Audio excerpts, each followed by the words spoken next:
వే gold trusted gold buyers మీరు తాకట్టు పెట్టిన బంగారాన్ని విడిపించి ఈ రోజు ఉన్న మార్కెట్ ధరకు కొనబడను.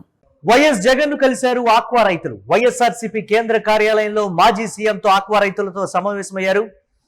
పెరిగిన ఆక్వా ఫీడ్ ధరలు, కరెంటు బిల్లుల సబ్సిడీ ఎగవేత, ఎగుమతుల సమస్యలపై జగన్ కు వివరించారు ఆక్వా రైతులు.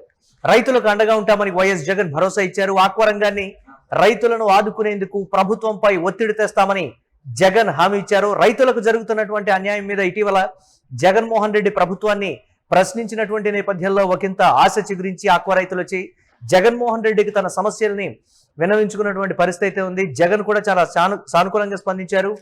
ఆ రైతులకు సంబంధించిన సమస్యల మీద ప్రభుత్వంపై పోరాటానికి మేము సిద్ధం అనేటువంటి మాట కూడా చెప్పారు జగన్. దీనిపై మరిన్ని అప్డేట్స్ మా కరెస్పాండెంట్ సాయిరామ్ అందిస్తారు. సాయిరామ్, ఆక్వా రైతులకు జగన్ ఇచ్చినటువంటి భరోసా ఏంటి, అప్డేట్స్ ఏ విధంగా చూడాలి? దీనికి సంబంధించి అన్ని రకాల సమస్యల్ని కూడా జగన్ కి విన్నవించుకున్నాం, ఆయన సానుకూలంగా స్పందించారు, పోరాటానికి సిద్ధమని కూడా ఆయన చెప్పారు అనేటువంటి మాట రైతులు చెప్తున్నారు. అప్డేట్స్ ఏంటి ఓవరాల్ గా? మళ్ళీ ప్రస్తుతం రాష్ట్రంలో ఆక్వా రంగం ఎదుర్కొంటున్న సంక్షోభం మరోసారి రాజకీయ ఆర్థిక వర్గాల్లో చర్చనీయాంశంగా మారింది. ముఖ్యంగా ఉభయ గోదావరి జిల్లాలో, కృష్ణా జిల్లాలో ఆక్వా రంగానికి కేంద్ర బిందువుగా భావిస్తారు. ఈ ప్రాంతంలో లక్షాది మంది రైతులు, కూలీలు, శాస్త్రీయులు, ఫీడ్ పరిశ్రమలు, ఐస్ ప్లాంట్లు, ప్రాసెసింగ్ యూనిట్లు, ఎగుమతి సంస్థలు నేరుగా ఆక్వా పైన ఆధారపడి జీవనం కొనసాగిస్తున్నారు.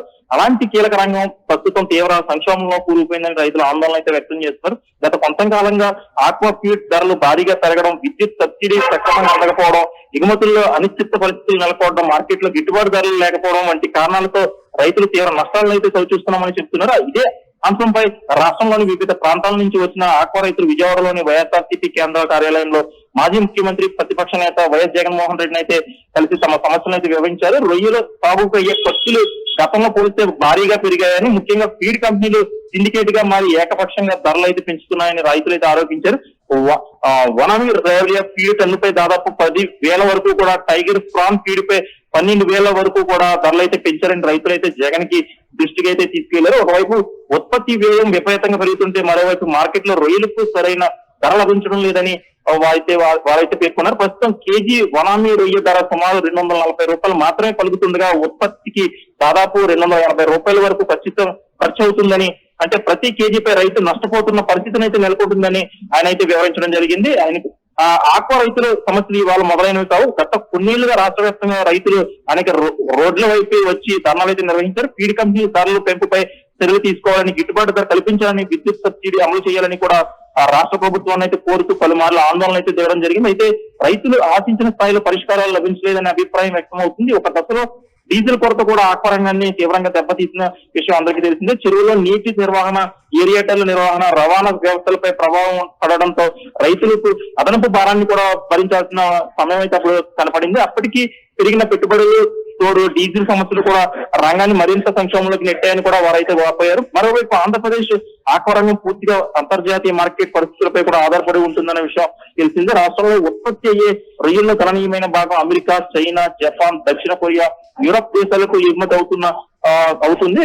ప్రపంచ మార్కెట్ భారత రొయ్యలకు మంచి డిమాండ్ ఉన్నప్పటికీ కూడా యుద్ధ పరిస్థితులు, అంతర్జాతీయ ఆర్థిక మందగమనం కూడా దిగుమతి దేశాలకు నిబంధనల మార్పు, ఎగుమతి తగ్గుదల వంటి అంశాలపై రైతులు కూడా తీవ్ర ప్రభావం అయితే చూపుతున్నాయని జగన్మోహన్ రెడ్డి గారికి అయితే చెప్పడం జరిగింది. ఎగుమతులు తగ్గితే స్థానిక మార్కెట్ లో ధరలు కూడా పడిపోవడంతో రైతులు మరింత నష్టాల్లోకి వెళ్తున్నారు.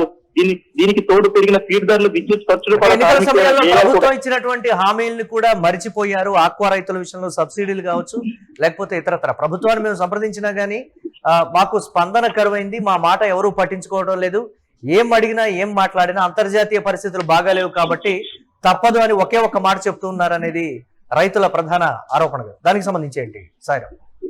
ఎందుకంటే గత 3 నెలలుగా కూడా ఆక్వా రైతులు రోడ్ల మీదకి వచ్చి అనేక ధర్నాలు చేపట్టారు. ముఖ్యంగా గిట్టుబాటు రేటు తగ్గిపోయింది, దాన్ని పెంచాలి. అదేవిధంగా ఫీడ్ కంపెనీలు అప్పటికే హెచ్చరికలు జారీ చేస్తున్నారు, పెంచుతామని, వాటి మీద చర్యలు తీసుకోవాలి ఖచ్చితంగా కుటుంబ ప్రభుత్వం అని అనేక ఏరియాల్లో ఆ రైతులందరూ కూడా విచిత్ర, అంటే రకరకాల పాయింట్ ఆఫ్ వ్యూ, అంటే రొయ్యలను రోడ్ల మీద వేసి, అదేవిధంగా ఫీడ్ బస్తాలను అంటించి వేసి, అలా రకరకాలుగా నిరసన కార్యక్రమాలు చేసినప్పటికీ కూడా ప్రభుత్వం నుండి, కూటమి ప్రభుత్వం నుండి ఎటువంటి చర్యలు తీసుకోలేదు. అందుకే జగన్మోహన్ రెడ్డిని కలవాలి అనే ఉద్దేశంతోనే వెళ్ళారని వారు చెప్తున్నారు. ముఖ్యంగా ఎందుకంటే ఆక్వా రంగం, ముఖ్యంగా ఉభయ గోదావరి జిల్లాలో ఆక్వా రంగం ముఖ్యమైనది. ఇక్కడ ఎందుకంటే వరితో పాటు ఇక్కడ ఆక్వా రంగాన్ని నమ్ముకుని చాలా మంది రైతులు అయితే ఇక్కడ జీవనం సాగిస్తున్నారు. ఆ నేపథ్యంలో ఎప్పటి నుండో కూడా ఆక్వా రైతులు చాలా ఇబ్బందులు ఎదుర్కొంటారు. ముఖ్యంగా ఇక్కడ వేసవకాలం వచ్చిందంటే వేసవకాలంలో రొయ్యలకు నిజంగా దెబ్బే, దానివల్ల అటు కరెంటు విద్యుత్ సబ్సిడీలు కల్పించడం లేదు, అదేవిధంగా విద్యుత్ కొరత వల్ల కూడా చాలా ఇబ్బందులు ఎదుర్కొంటున్నాం. ఇక రైతుల సమస్యలను విన్న జగన్మోహన్ రెడ్డి ఆక్వా రంగాన్ని ఆదుకునేందుకు ప్రభుత్వంపై ఖచ్చితంగా ఒత్తిడి తీసుకొస్తామని హామీ అయితే ఇచ్చారు. ఫీడ్ ధరల నియంత్రణ, విద్యుత్ సబ్సిడీ అటు అమలు చేస్తాము, రైతులకు గిట్టుబాటు ధర కూడా కల్పన, ఎగుమతుల ప్రోత్సాహం వంటి అంశాలపై కూడా పోరాటం చేస్తాం మేము ఖచ్చితంగా అని చెప్పేసి ఆయన అయితే భరోసా ఇచ్చారు. మొత్తంగా చూస్తే రాష్ట్ర ఆర్థిక వ్యవస్థలో కూడా కీలకమైన ఆక్వా రంగం ప్రస్తుతం గడ్డు పరిస్థితులను అయితే ఎదుర్కొంటుండగా రైతులు తమ సమస్యల పరిష్కారం కోసం మరోసారి బలమైన వేదికను ఆశ్రయించినట్టుగా పరిస్థితి కనిపిస్తుంది. ప్రభుత్వం ఈ అంశాలపై ఎలాంటి నిర్ణయాలు తీసుకుంటుంది అనేది ఇప్పుడు లక్షలాది మంది ఆక్వా రైతుల భవిష్యత్తు నిర్ణయిస్తుంది. Murali. Right, thanks for update Sairam. YS Jagan ను ఆక్వా రైతులు కలిసినటువంటి నేపథ్యంలో వారికి పూర్తి స్థాయిలో భరోసా ఇచ్చారు. రైతుల తరపున మేము పోరాడటానికి ముందు నుంచి సిద్ధంగా ఉన్నాం. ఆక్వా రైతులు చెప్తున్నది ఒకటే, మాకు ఎన్నికల సమయంలో ప్రభుత్వం ఇచ్చినటువంటి హామీలకు సంబంధించి మేము వారిని ప్రశ్నిస్తూ ఉంటే అంతర్జాతీయ సమస్యల్ని సాకుగా చూపిస్తున్నారు తప్ప మాకు సరిగ్గా స్పందన ఇవ్వడం లేదనేటువంటి మాట, మమ్మల్ని పట్టించుకోవడం లేదు, మేము చాలా నష్టపోతున్నాం, ఎగుమతులు ఆగిపోవడం, ఫీడ్ ధరలు పెరగడం కావచ్చు, అన్ని రకాల సమస్యలతో ఉక్కిరిబిక్కిరవుతున్నామని జగన్మోహన్ రెడ్డితో చెప్పినప్పుడు ఈ విషయంలో మీ తరపున ప్రభుత్వంతో పోరాడటానికి వైఎస్ఆర్సీపీ సిద్ధం. ఇది జగన్మోహన్ రెడ్డి ఇచ్చినటువంటి హామీ. రైతులు కూడా సంతోషం వ్యక్తం చేస్తూ బయటకు వచ్చి జగన్మోహన్ రెడ్డి నుంచి మాకు స్పష్టమైనటువంటి హామీ దక్కింది, మా తరపున ఆయన పోరాటానికి సిద్ధమని కూడా చెప్పారు అనేటువంటి మాట. దీనికి సంబంధించి వైఎస్ఆర్సీపీ ఒక ప్రణాళిక రూపొందించేటువంటి అవకాశం కూడా ఉంది.